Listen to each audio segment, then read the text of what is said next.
ரீதியாக அது நம்ம என்னால் முடிஞ்ச வரைக்கும் நான் அந்த வேலையை கவர்மெண்ட் தமிழ்நாடு கவர்மெண்ட் பக்கம் வந்து இது ஒரு இம்போஸ் பண்ணால் அந்த பைக்குகளுக்கு டெரரிஸ்ட் ஆக்ட் அது தாங்க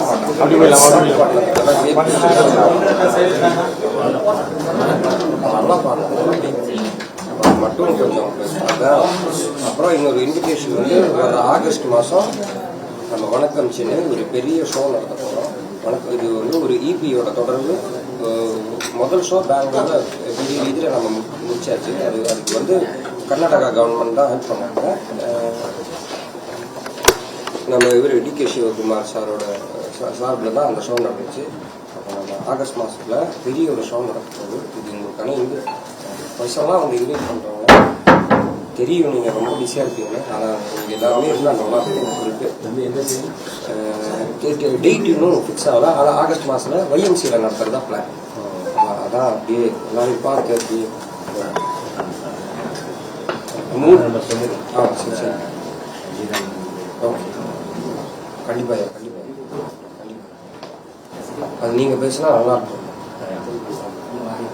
சரிங்க நான் அப்படியே இல்லை இல்லை ஆல்ரைட் ஆல்ரைட் தம்பி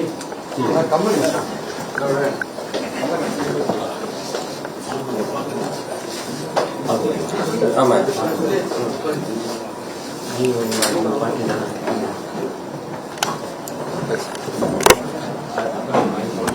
இல்லை இல்லை இனிமேல் அவரே இன்வைட் பண்ணதான். வணக்கம். நம்ம சமூக நீதி அமைச்சர் ஐயோ பார்க்க வந்திருக்கோம். ஆர்டிஸ்டுங்க சார்பாக நம்ம அந்த ப்ரோக்ராம் சொல்லிடுறோம். ஆமாம், ஆர்டிஸ்டுங்க சார்பாக சவுத் இந்தியாவில் இருக்கிற எல்லா ஆர்டிஸ்டுங்க சார்பாகையும் ஐயாவை பார்க்க வந்திருக்கிறோம். வர ஆகஸ்ட் அன்னைக்கு நாம் வந்து சென்னையில் வணக்கம் சென்னைன்னு பெரிய ஒரு இபி நடத்த போகிறோம். அது சார்பாக பேச வந்திருக்கோம். மீன் டைம் நம்ம பக்கத்து நாட்டில் நம்ம இலங்கையில் வந்து போன 18th அன்னைக்கு ஒரு ரேப்பர் ஒரு ரேப் இசை கலைஞர் வந்து அரெஸ்ட் செய்யப்பட்டிருக்காரு. அப்போ அதை பற்றியும் அது வந்து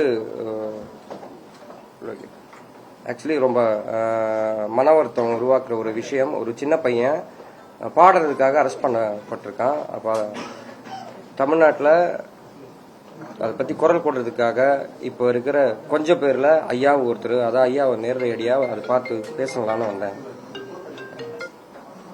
யாராவது கேள்வி இருந்தால் கேள்வி.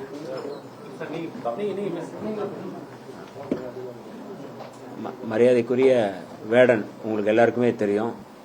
தன்னுடைய இந்த பாப்பிசை பாடல்கள் மூலமாக உலகம் முழுக்க சமூக நீதிக்காக குரல் கொடுக்கக்கூடிய ஒரு மகத்தான கலைஞன், நல்ல துடிப்போடு செயல்படக்கூடிய இளைஞன். அதாவது பாகுபாடுகளை நீக்கி சமூக நீதிக்காக சமத்துவத்துக்காக குரல் கொடுத்து வருகின்ற மரியாதைக்குரிய வேடன் அவர்கள் இன்று சந்தித்து நான் இந்த சமூக நீதித்துறை அமைச்சராக பொறுப்பேற்றது பாராட்டி வாழ்த்துவதற்காக வந்திருக்கிறாரு. ஏற்கனவே அவர் சொன்னது போல அவருடைய அந்த இசை நிகழ்வு அப்படிங்கிறது ஆகஸ்ட் மாதத்தில் ஒருங்கிணைச்சிருக்கிறாரு. அதுக்கான ஒரு அழைப்பாகவும் வந்திருக்கிறாங்க. அதை தாண்டி நான் இந்த சமூக நீதி துறையில் வந்து நிறைய மாற்றங்கள் சில விஷயங்களை செக்ரட்டரிஸ் கூட நம்ம பண்ணிட்டு இருக்கோம்.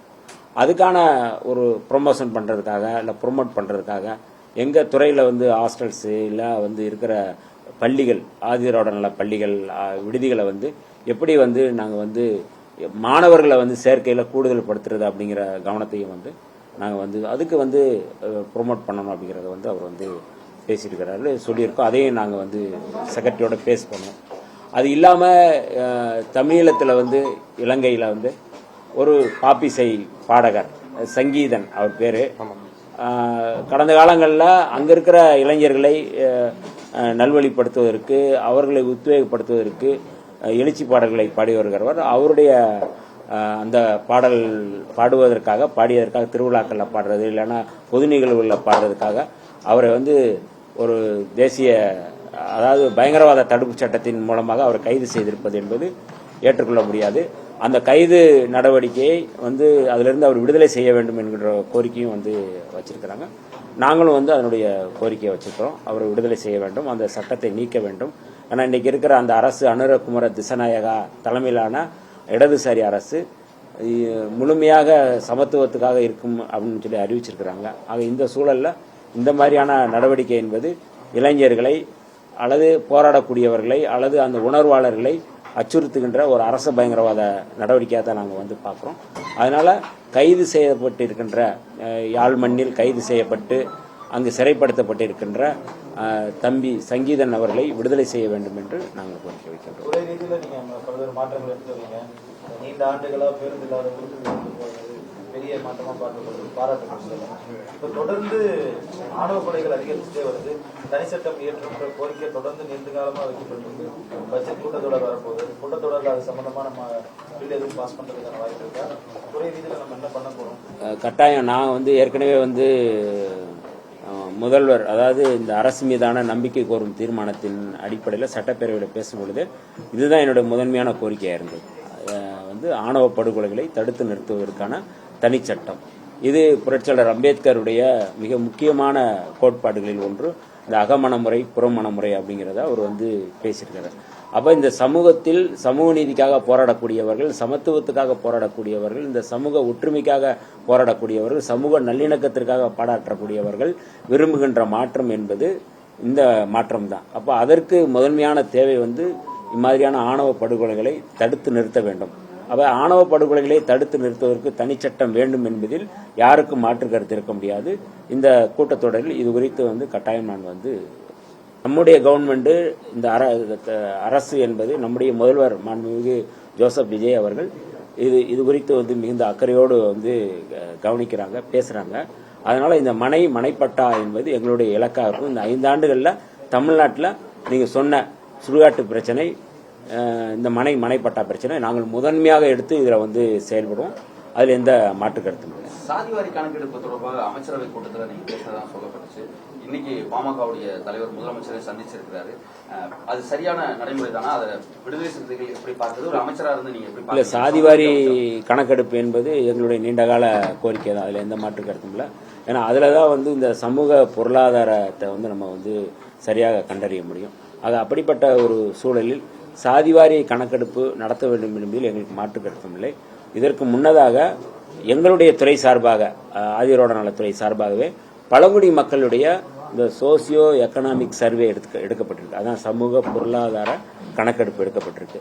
அப்ப இந்த கணக்கெடுப்பை எங்களுடைய துறை சார்பாகவே வந்து ஆதிராட மக்களுக்கும் எடுக்கணும் அப்படிங்கிறது ஒரு முதன்மையானதா இருக்குது. அப்ப சாதிவாரி கணக்கெடுப்பு நடத்தும் போது அதற்கு முன்னதாகவே இதை எடுத்து நடத்தணும் அப்படிங்கிறது நாங்கள் வந்து பேசியிருக்கோம். எங்கள் செக்ரட்டரி மூலமாக பேசியிருக்கோம்.